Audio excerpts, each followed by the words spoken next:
Irreverent, entertaining, cool. You're listening to LA Talk Radio.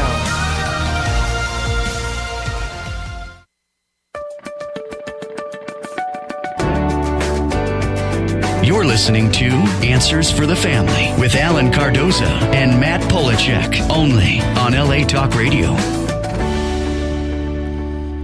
Welcome to another edition of Answers for the Family. I'm your co-host, Dr. Matt Polachek. As many of you know, Alan is a private investigator and he gets called to duty, and he's currently on a plane to Texas this morning to find a teenage girl struggling with some mental health issues. And so we wish Alan the best in finding this young girl and getting her the treatment she needs.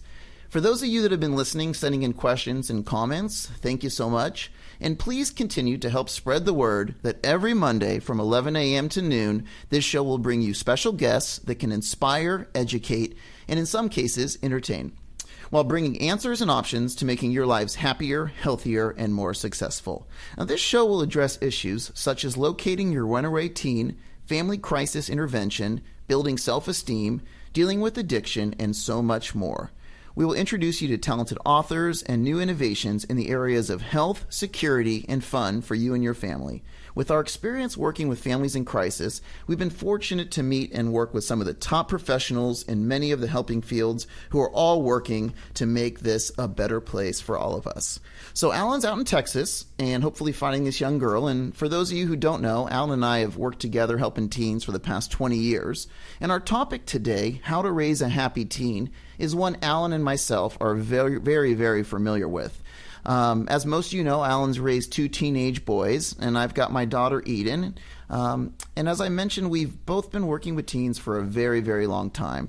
Today is exciting because we have a show dedicated to focusing on the needs of these teenagers and bringing in a talented writer and mother to help us out with this subject.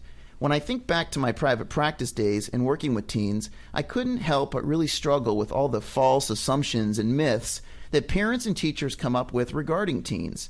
I'd routinely hear my son or the student is lazy, they're unmotivated, they don't care, or they're a bad kid. And the parents would routinely ask me, if it's nature or nurture.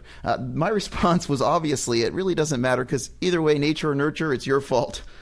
Truth is, parents really do play a huge role, and hopefully those listening today can really learn a lot and take some time to think about their kids and the roles that they play with them.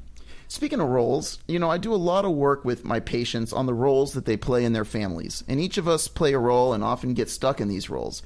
Some of our kids are the people pleasers, and some are the inattentive ones that act out in ways of trying to get attention and whatnot. Others play the victim, and these roles can be determined by birth order, by gender, by chance, but our family members play these roles basically unconsciously, and it affects everything from their mood to their self-esteem. And playing the role of mother, writer, and educator, and most importantly, special guest today on today's show, we're going to bring in Christie Halverson. Christie is a freelance writer, blogger on family and raising children. She writes at These Are My Favorite Things. She's also a contributing author to the online blog magazine Ruby Girl, a website that's geared specifically for teenage girls. Most importantly, Christie is a mom raising these incredible teenagers. As we know, parents in the trenches are the easiest to relate to. She's entertaining, and her wisdom-filled articles are a source of inspiration and guidance for moms and dads across the country. So without further ado, Christie, welcome to Answers for the Family. Thank you so much for having me, Matt. Well, we're very, very excited to have you. And the thing that jumps out to me really is that you've taken a very active role in parenting, but more importantly in educating parents, across the country via blog and via your writing. What basically got you into expressing your knowledge and teaching us all? It's funny. I started my blog more as a way to document the life of my family, and like a lot of moms out there who have blogs, to kind of capture the memories of the funny things my kids were doing, the funny things they were saying. I never in a million years imagined that I would be writing things that other parents would turn to for advice. I tend to write kind of more as a way to encapsulate my beliefs. When I wrote a post a couple of years ago that went viral on how to raise a happy teen, and when I wrote that post, honestly, I did not ever think anybody would ever see it. I wrote it simply to document the phase of life that I was in with my teenagers. And I wanted to remember how I parented them and how I believed. And when it went viral and when it was shared so many times and so many other people believed in it, it kind of opened the door for these other writing opportunities where I could kind of share some of my experience and my wisdom with other parents out there.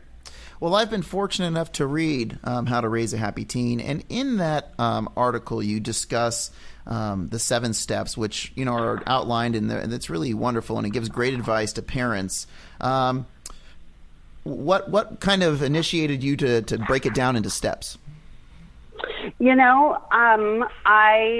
I didn't intend to do it. It just kind of came out that way as a part of the writing process.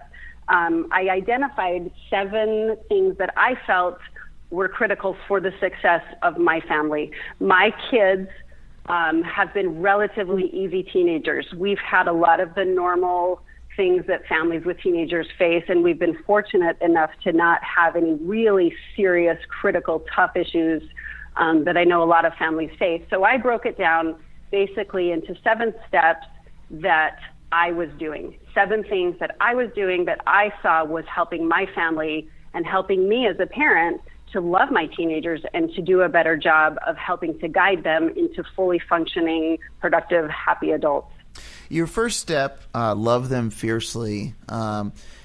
Is this something that, is a struggle you feel for a lot of parents out there, or is it just kind of innate in nature to just really love your kids? I think it's in our nature to love our kids, but I think it's really hard as a parent to show that love. I think when our kids are getting all A's on their report card and they score the winning goal in their football game, it's easy to love our kids. It's easy to show that love. We're proud. They're making our job easy. I think it's tougher when our teenagers are angry and when our kids are making choices maybe that we don't agree with. I think those are the times that it's tougher to love them, but I actually feel like that is the more critical opportunity that we as parents can step in and do a better job. We need to let our kids know that we love them unconditionally. That love is not contingent upon good choices. It's easier when the choices are good, but I think it's so important that our kids know that we love them no matter what they do. Completely agree. The second step is basically to listen. And for a lot of men and women out there and parents, it's probably one of the more important that I read in your writing. But why, how do you put that really into practice with teenagers? Oh, my goodness. I think you have to have a good relationship to start out with your kids. They need to be able to trust you. If they don't feel safe coming to you with their problems, they're not going to. They're going to seek the advice of their peers, or they're going to not seek anybody's advice and make their choice the best way that they know how to do. I think it is really important that we listen to what our kids have to say. Friend drama is everything to teenagers. I have a teenage girl, and frequently there will be friend drama in their friend group, and things will come up, and she'll be frustrated and she'll be angry. And it's important for me that my natural instinct is to turn into the mama bear, that I want to protect my kid. And when she comes to me with her struggles, I'm angry at the people that are hurting my child, or I want to react. And I think as parents, we need to step back and withhold the judgment. Our kids aren't always looking for advice from us. Sometimes they just want to vent. They walk in the door at the end of the school day and they've had a tough day, and maybe they just want to tell you about it. They don't need you to fix it. They just want to talk about it. I have found with my kids that there is a precious few minutes right when they walk in the door after school that they'll divulge the secrets of their day with me. If I miss that opportunity, by the time I do get home or I get around to making the phone call to say, hey, how was your day? Oh, fine, nothing happened. Right. I've found that you have to be there and be willing to listen right when they walk in the door. Otherwise, you miss out. One of my really good friends picks up her boys from school every single day, and her son just graduated and she's got another one in high school, and she makes it a point to be there every day after school to pick them up. And she's had opportunities to get that information from her kids, but she's also been able to be a witness to things that are happening in their life. She's on that high school campus and she sees the types of people that her kids are interacting with. She sees things going down. At one point, this dear friend of mine even witnessed a boy, a child that she saw on the school campus witness somebody trying to sell drugs to other kids. Wow. And she knew this child, and she immediately pulled him aside and said, "Hey, what's going on? Are you okay?" And he was reacting so negatively to what he'd just seen because he didn't know how to process it. And it was so important. I think it's just so important that we are involved in our kids' lives, that we listen, that we talk, and we communicate. This friend was able to call this boy's mother and say, "Hey, just heads up, this is what he just saw at school." And when he got home, he was able to then dialogue with his own mother and work through some of the feelings surrounding what he'd just seen. I think we've got to listen to our kids. We've got to be open and be able to talk to them and communicate at their level. They aren't fully formed adults yet. They don't have the life experience that we do, and they need our help, but they also need us to be a listening ear to them. One of the other things that I've tried to think about with my kids is when my son walks in the door at the end of a tough day and he drops that backpack in the middle of the room and the shoulders are slumped, it's easy for me to say, "Hey, pick that backpack up. What are you doing? Right. Pick up your shoes. Stop making such a mess." And instead, what you need to see is, "Hey, this story is telling me something about his day."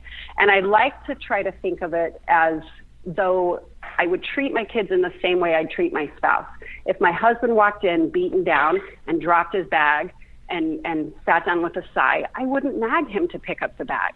I would say, "Hey, how are you? What happened? Are you okay?" And I think sometimes as parents, we're focused on things that are not as important because we're responsible for keeping the house going. We're responsible for teaching them to pick up after themselves. And so I think it's easy for us to get caught up in that rather than step back and see the bigger picture and be there for them and what they're going through, in addition to teaching them those lessons and how to pick up. You know, when you were discussing the listening thing earlier, in that example, what came to my mind was, as a parent, you're so quick to try to fix and solve, and to be able to really sit back and listen without comment, I think is a skill that for me would be something I need to work on and I would struggle with. But it's the same thing as the teenage boy walks in the room and he drops his bag. He's looking for he's expressing something non-verbally that right now, you're right. Now's not the time to go over our cleaning rules of the house, but now's the time to say, "How you doing?" Exactly. These kids are under so much pressure every day at school. They are facing so many challenges that I didn't have to face as a teenager, and I think we need to be a support system for them. I think it is important to teach them how to be neat, how to be tidy, how to pick up after themselves. But I think the bigger picture is always the one that I tried to focus on with my kids. There is something, like you say, those nonverbal cues are telling a story. And if it were our spouse, we would behave differently. So I try to treat my teenagers with the same respect that I treat my spouse. I don't nag at my husband to pick up his pants off the floor when he leaves them in the bathroom. I don't nag at my husband to put his shoes away. However, I'm not always that great. I do nag at my kids occasionally, but I try to treat them with the same level of respect that I do to my spouse, and that I would want them to treat me. Maybe I left something laying out and I've had a hard day and I just need a minute to sit down and process it. I think mutual respect and treating them not like a 4-year-old is a hugely important thing to do. And you touched on their lives being so stressful. You know, there's an article I read recently on learned helplessness, and it compared an adult and a child's life, where an adult, if they're driving and they've got, the oil light comes on in their car, they could go to a professional to fix their oil. And so they learned that there's resources in their community. When it comes to kids in school and homework assignments and learning concepts, they don't have these outs that we have as adults. So there's just this tremendous pressure to solve everything on their own, in addition to just the social pressures of being a teenager. Absolutely. They are under tremendous pressure socially from their friends. And in addition to, I think nowadays, as parents, we've kind of turned into a society where we're focused on that ACT score, and we've got to get them into the best college, and we've got to get the grades where they need to be. And all of those are good things. But I think your point of adults, we have an out and kids don't, is so important, because I do think that sometimes you need to give your kid an out.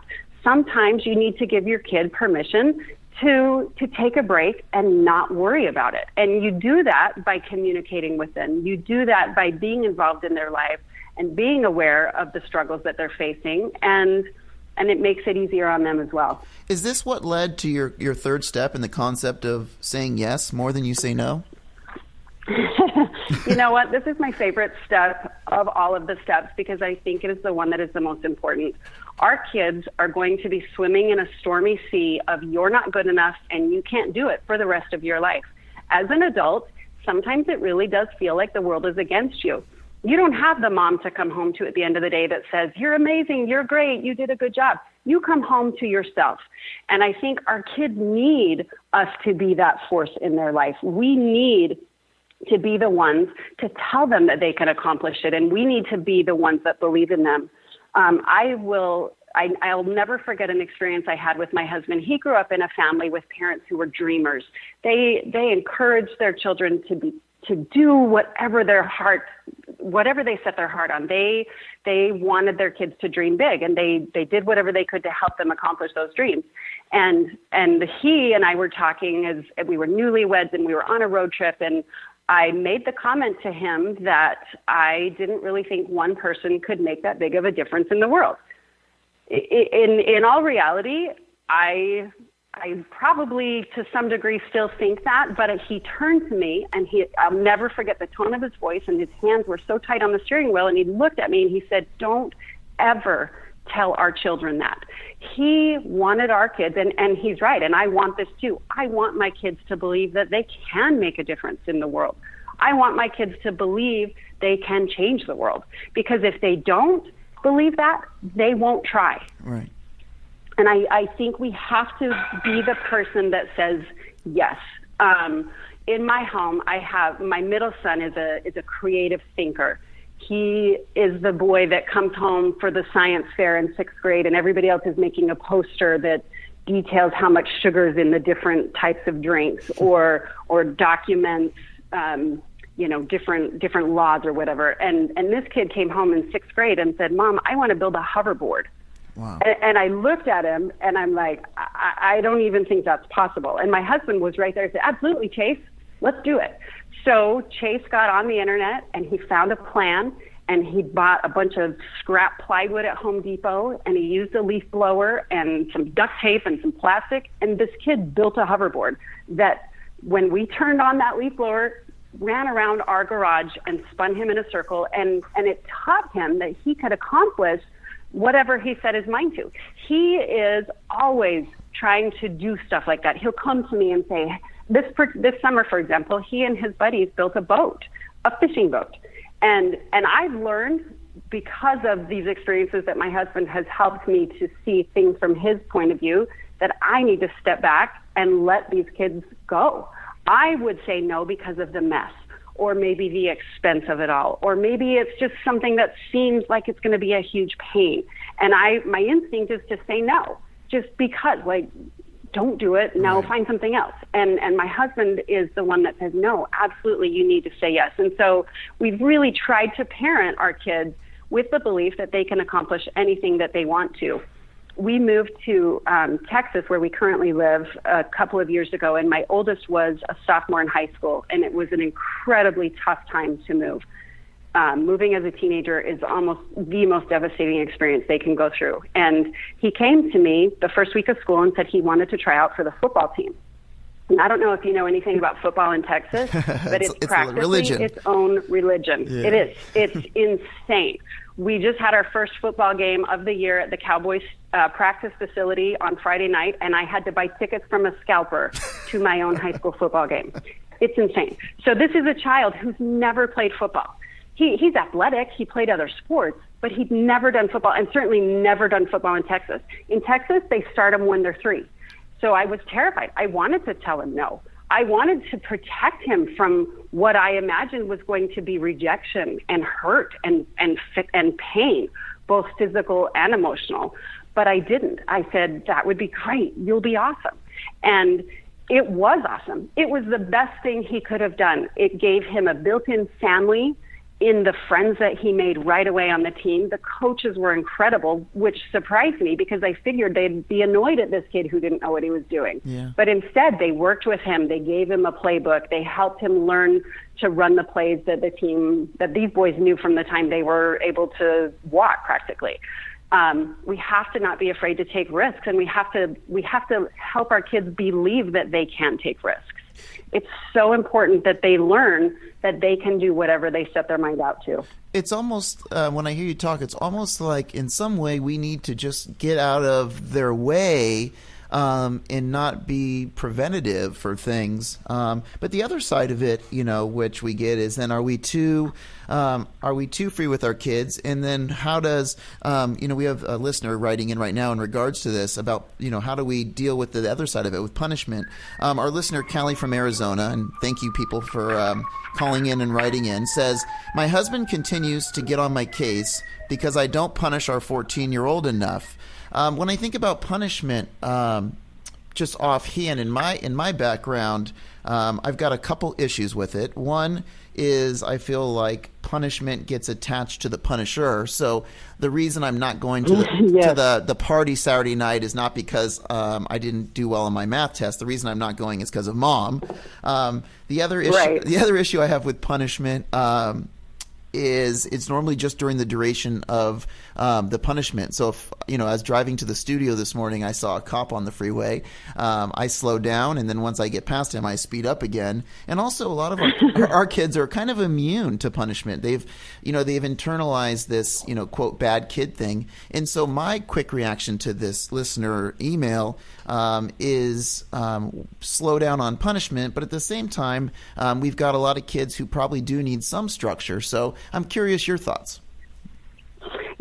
I absolutely think there is a time and a place to say no to your child. I think it's your job as the parent to say no, and when they break the rules, I think it's your job to help them learn that there are consequences to their actions. Life is going to hand our kids a whole lot of consequences, and some of them are going to be tough.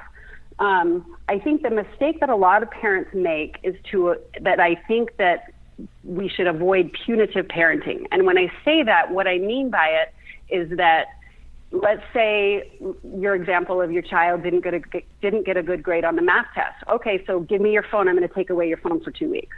I think how is the consequence of that action related at all? I think as parents, we don't know what we're doing. And I will be the first one to tell you, half the time, I don't know what I'm doing. I'm struggling and swimming and doing the best job that I know how. But I think what we need to make sure that we do is that we're focused on teaching our kids instead of punishing them. I think if you take away the phone or the car or you ground the kid, it's more of a punishment for you. Yeah. It makes your life harder. It makes things more miserable for you. This is a little confession here. I've actually never had to ground my kids. And I know that people are probably writing in as we speak saying, I have no experience, I have no room to talk. But what I would say about that is that we haven't had to. We have such a good relationship with our kids that I think sometimes our disappointment is enough. Yeah. And you can tell when you've gotten to your child and when regret that their actions have caused the consequences. And I think that doesn't work for every parent. And I know there are a lot of kids that have tough relationships with their moms and dads. And you have to enforce consequences. We've been extremely lucky. My parents weren't lucky. I was that kid who was grounded every week. My parents would ground me a minute for every day I was late past curfew. And I don't know that was an effective, I think that was the best tool they had in their tool belt as parents. But for me, I wanted to parent a little bit more deliberately. I wanted to teach more than punish. And I think we just need to avoid being punitive for punitive sake, because I think what that does is that harbors bad feelings in our children, and our kids then feel negative towards us, and they react, and then they slam doors and they get angry, and we lose the ability to communicate when our kids are that angry. So does that mean that I think we don't punish? Absolutely not. I think you have to take each situation line by line and try to figure out the best way to teach your kids what you're trying to teach them at that time. It seems to me, based on what you're saying, really it's key to have the relationship first. And then in your step 4, which I think ties into this really well, is there's 2 main areas where the no really does come in, or that line is drawn. And that is really when there's a physical or moral issue with a decision they're making or something they want to do. Absolutely. I think that we need to set up rules to keep our kids safe, and we need to keep our kids morally safe, and physically and morally safe are the things that I think we are here to protect our kids from. I think whatever those rules are in your family, you need to decide that. For me and my family, I don't want my kids at a party where they're going to be forced to make a choice about alcohol in front of their peers at age 16. I don't want to put them in a position where they have to face that. Do I keep my kids from parties? Absolutely not. But I talk to the parents who are the parent of the kid throwing the party. I know my kids as friends. I get information, and then I make a decision based on what I think is going to keep my kids safe. I think you have to say no to whatever you believe is going to cause your child harm, whatever that line is. In my home, I don't want my kids drinking. I know there are a lot of parents who will say, oh, as long as they're doing it in front of me and I can keep them safe, that's fine. That's not okay with me. The legal drinking age is 21. Right. I don't want my kids drinking. I want my kids to be safe. And I do what I need to do as a parent. And sometimes that does involve making your child unhappy. We can't say yes all the time. We have to say no. We have to protect them and do it in whatever way we know how. You don't want them drinking, which I completely agree with, but one thing you do like to do for them is feed them. In one of your steps, I know you talk about that, and it sounds like building a house that's a place they want to be is important. Oh, absolutely. I think that you need to feed teenagers. You need to make your home be a place where your kids and your kids' friends are going to want to be. I came under a lot of fire in my article because people felt like I was advocating to eat sugar and soda and crap all of the time. And that's absolutely not how we live our life. All 3 of my kids have done athletics. My son, as I mentioned, did football. My middle son is a cross-country and track runner at the varsity level, and my daughter dances on the drill team. These growing bodies need proper nutrition. They need to have the nutrients that are necessary to help their growing bodies and to fuel them for the activities that they do throughout the day. My kids have a really long school day. They go to an early morning religion class at 6 a.m. and they don't get home from school till about 4:30, and then they've got homework and practices and everything on top of that. They need the fuel to compete and to be able to power through the day. But with that being said, I also will make a batch of cookies, pull out the Oreos, order a pizza when I know their friends are going to be around, because the friends will want to be there if the treats are there. And if the friends want to be there, then you get to kind of have this little window into what's happening in your kids' life. You get to see them in their element. You get to see who they're hanging out with and who's influencing them, because really our kids as friends are some of the biggest influencers in their life. Whether we like that or not, it is the truth. And I think you need to make your house be the party house. If you have the means, put in a pool, get a ping pong table, or put in the newest gaming system. Teenagers are drawn to those types of activities, and I absolutely recognize that most people don't have the resources for that. So I think you have to do whatever it is you can afford to do. And if all you can provide is a welcoming atmosphere and a package of Oreos, then I think that's enough. I think the bottom line is helping your kids as friends to feel comfortable in your home, to know their names, to know what activities they're involved in, and to be a resource for your kids as friends as well. Amazing stuff. Again, we're here with Kristi Halverson. She writes that these are a few of my favorite things, and also contributes to the online blog and magazine Ruby Girl, which is a website that is specifically geared towards teenage girls. We are going to take a brief break and be right back. Founded over 25 years ago to meet the needs of families in crisis, West Shield specializes in resolving adolescent issues that negatively impact the family. From preteen to young adult, we are experienced and qualified to help. We offer solutions which include referrals to a network of top professionals internationally that we work very closely with in the fields of educational consulting, psychology, and psychiatry. Our in-home crisis intervention care program helps to stabilize families and bring effective resolution. We are supported by our licensed investigation company that enables us to offer legal and expert services for locating runaway teens and more. Our therapeutic transportation services help to ensure that adolescents in crisis are safely provided transportation to specialized schools and programs with unmatched experience and success. Simply put, West Shield Adolescent Services is the best solution when your family is facing personal crisis. Call 1-800-899-8585 and let us help you. Welcome back to Answers for the Family. I'm your co-host, Dr. Matt Polachek. And again, we're missing Alan, but hope he will be back soon. Before we bring Kristi back, she mentioned the football stuff, and I did want to share some of my thoughts on teenagers in regards to really this idea of competition and personal best. And I think that there's this notion in our world that it's very competitive and it's a very kind of dog-eat-dog world. But I really think that we have to think with teenagers really that they have a few years before they enter this world.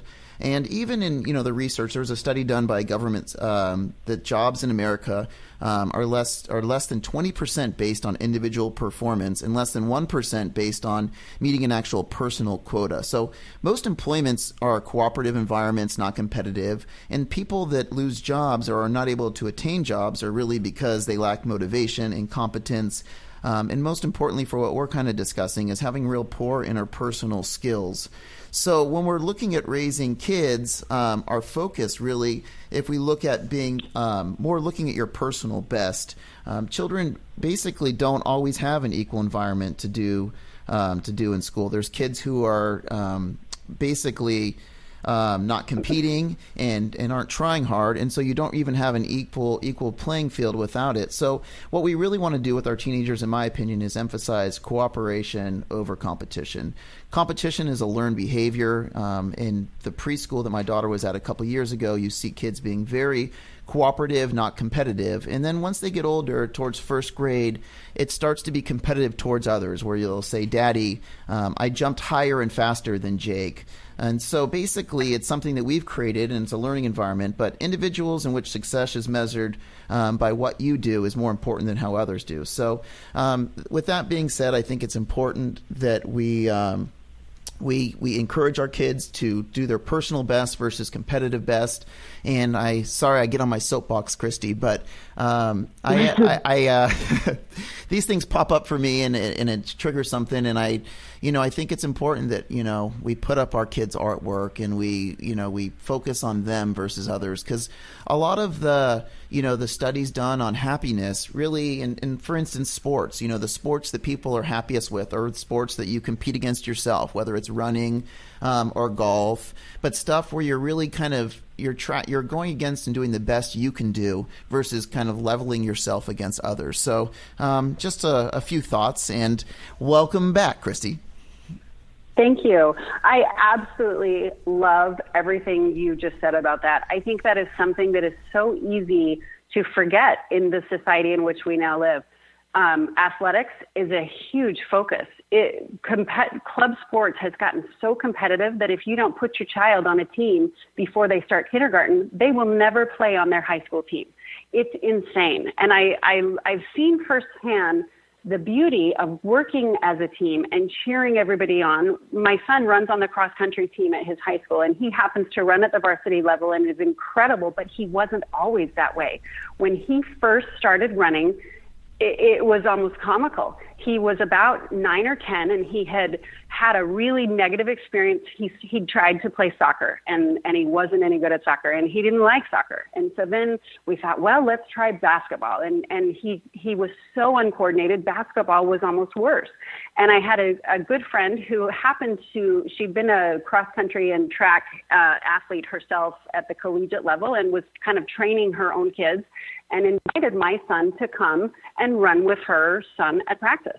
And we laughed to this day about his gait was so uncoordinated. His elbows were flailing and his limbs were all over the place. And she worked with him. She did drills where he would just lift his foot over and over and practice. How does that foot need to hit the ground? And the first time he ran, I think he maybe made a half a lap around the track, and it was good enough. It was okay.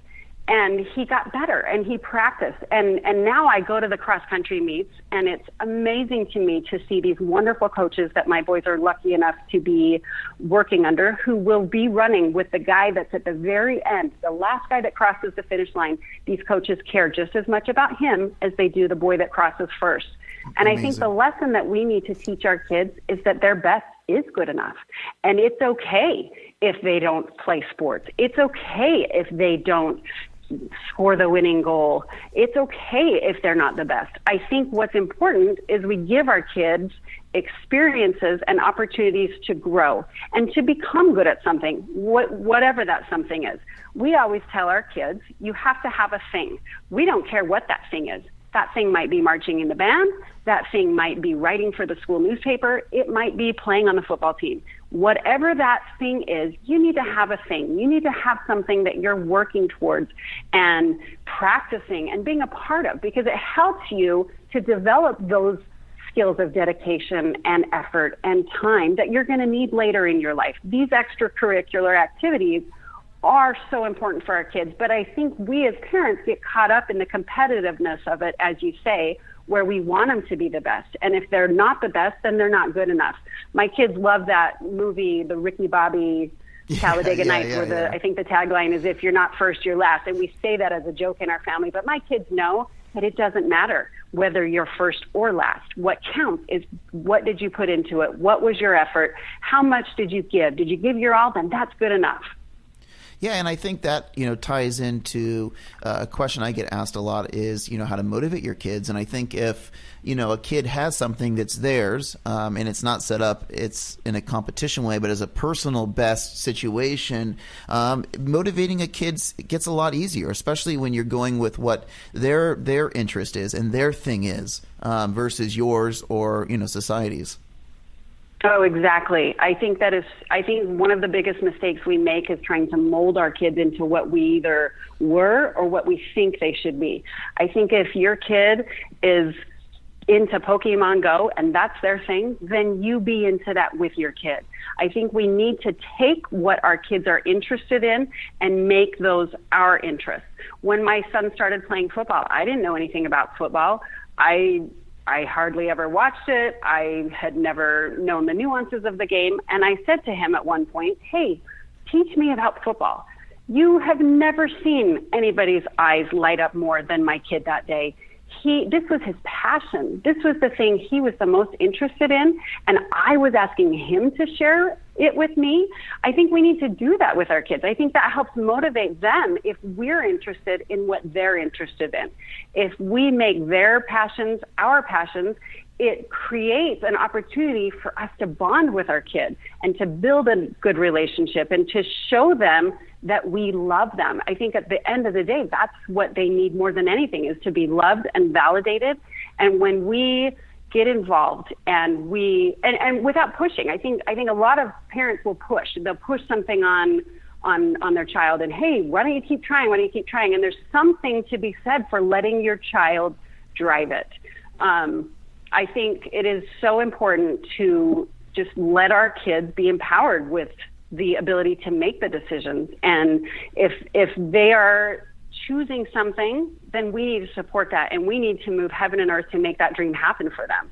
We've got to, as I've said before, we've got to get out of the way and let them fly. And for you, was working with your kids, was letting them kind of pick their activity and doing what related to them, and then investing in it as a parent. Was that where you feel that they were able to be motivated and, and kind of get the energy and the gasoline behind it? Oh, absolutely. I think nothing motivates like success.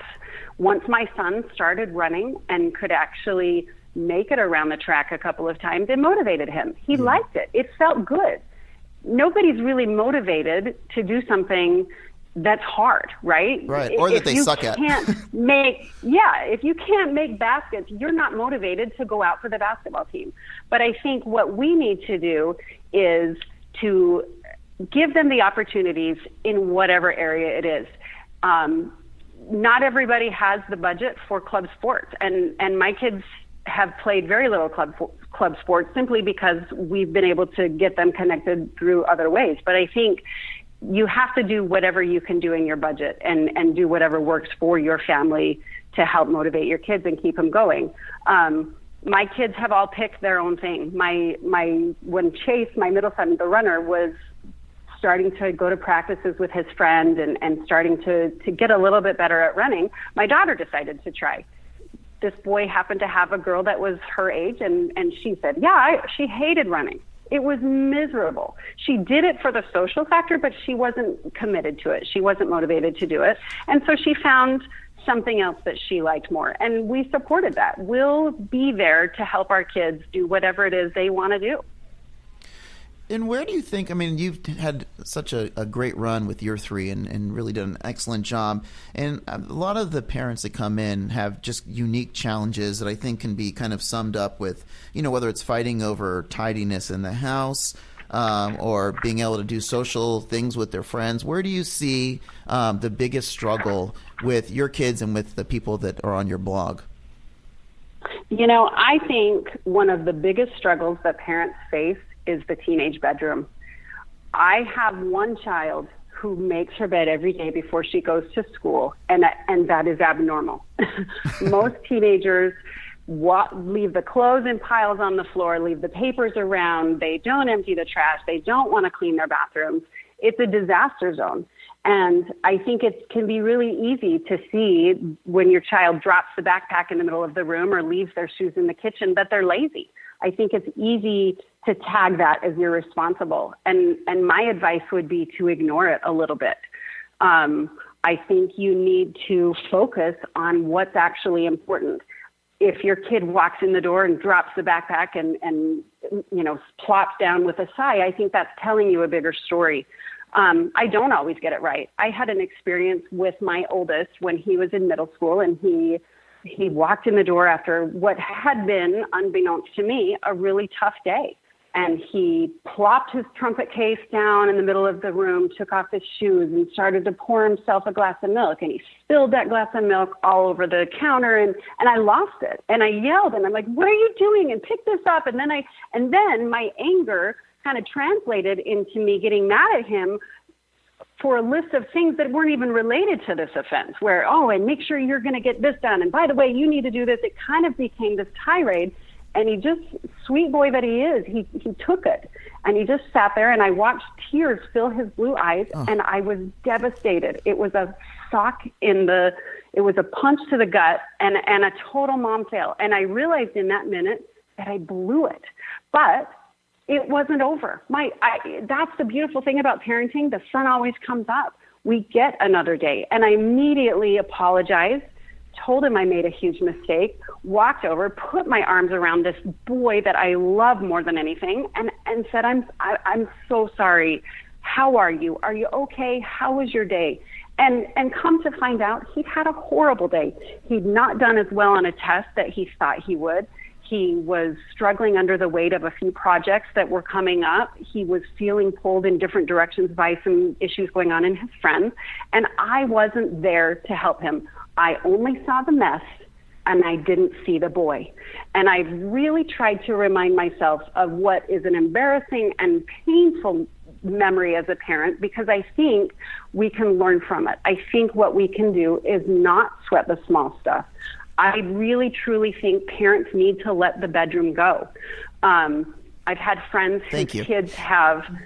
Yes, I really do. We need to let it go. I've had friends whose kids have been preparing to leave for college, and these parents have just lamented and yelled at the kid and said, your roommate is going to hate you, and you're going to be the kid that is the biggest slob. And every single one of these kids has figured it out. And I made the conscious choice years ago that I will not have a bad relationship with my kid over a pile of clothes. Yeah, it is not worth it. I don't think there's a correlation between being able to clean up your room on a daily basis and future success in this world. Absolutely.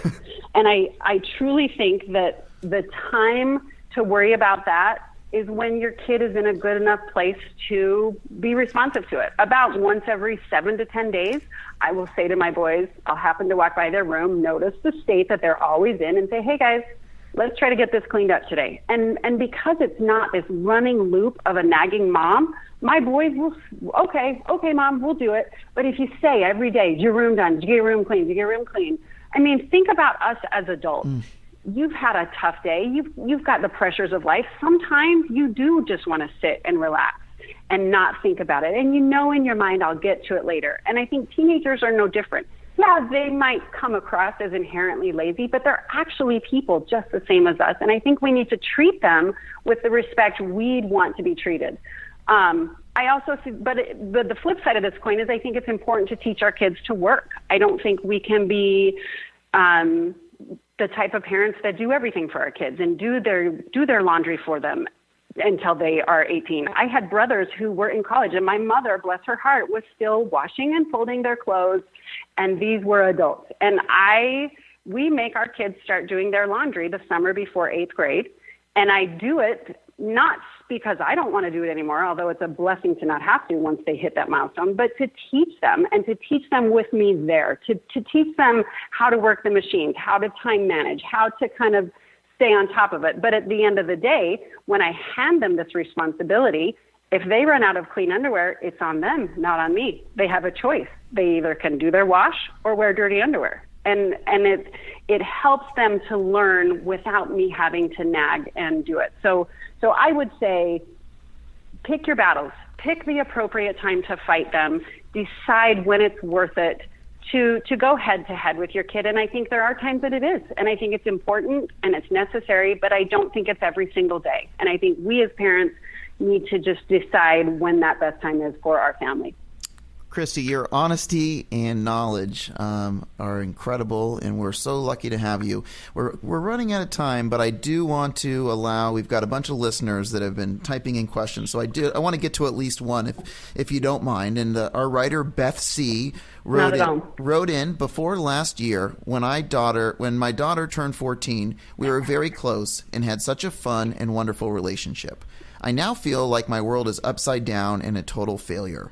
She has entered this rebellious stage, and it doesn't matter what I say or do. She is rejecting, making fun, or ignoring me. As a single parent, I am truly struggling. Do you have any guidance for me?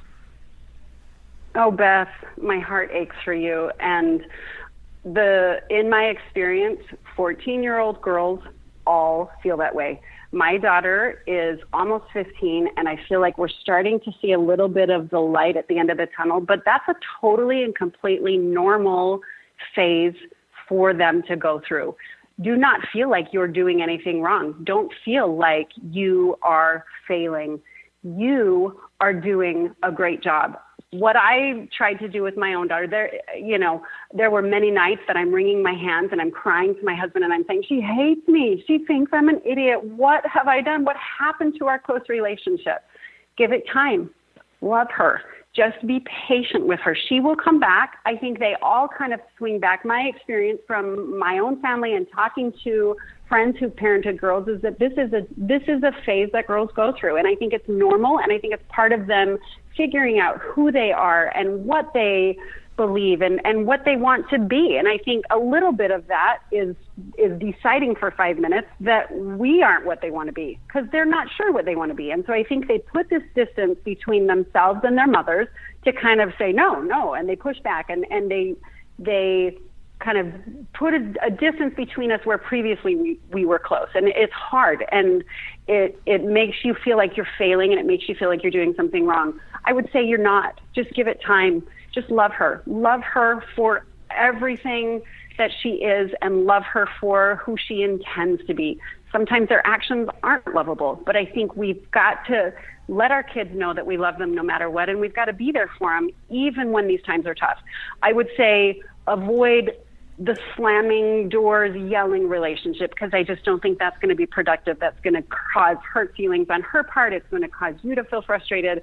You need to be able to dialogue with your kids, but also give them a little bit of space. When my daughter was going through that, I kind of just maybe let her have a little more space than I would have wanted to. Maybe not ask. I didn't ask her quite as many questions and try to be as involved in her day-to-day social interactions. What I did is I kind of stepped back and I found that she would come to me and she'd notice that I wasn't there sharing and that I wasn't there pestering and pecking, and she would kind of miss, I think, having a sounding board or having a dialogue, and she would come to me. I think it's totally normal. It's hard. I think that is one of the hardest phases of teenage life that there is. You have given us more education in the last 50 minutes, and we are so appreciative to have you on, Kristi Halverson. For those of you interested, thank you for having me. Of course, and those of you interested to learn more and read more, you've got a couple options. There is stiethoughts.com, www.stiethoughts.com, and that's where these are a few of my favorite things. You can also read Kristi's stuff on rubygirl.org, www.rubygirl.org. Kristi, such a pleasure having you on the show. Thank you so much. Thank you, Matt. It's been a pleasure for me as well. And please be sure to put us on your calendar and tune in next Monday, September 5th, when our guest, Kate Sukol, founder of the award-winning family travel website, Travel Savvy Mom, will join us to discuss her new book, The Art of Risk, the new science of courage, caution, and chance. And if you missed or you want to share our show with your friends, please visit our archives of past interviews at answersforthefamily.com. You may also subscribe or resubmit your name to download your free copy of the Attitude of Gratitude Journal, your 21-day guide to achieving the quality of thankfulness through self-discovery. And the next time you're on Facebook and Twitter, please remember to stop by our page and check out some of our latest posts. And if you like them, please like us and spread the word. We hope Alan returns next week soon, safe and sound, gets that girl back into a safe place. For all you listeners out there, thank you and have a wonderful day. You listened to Answers for the Family.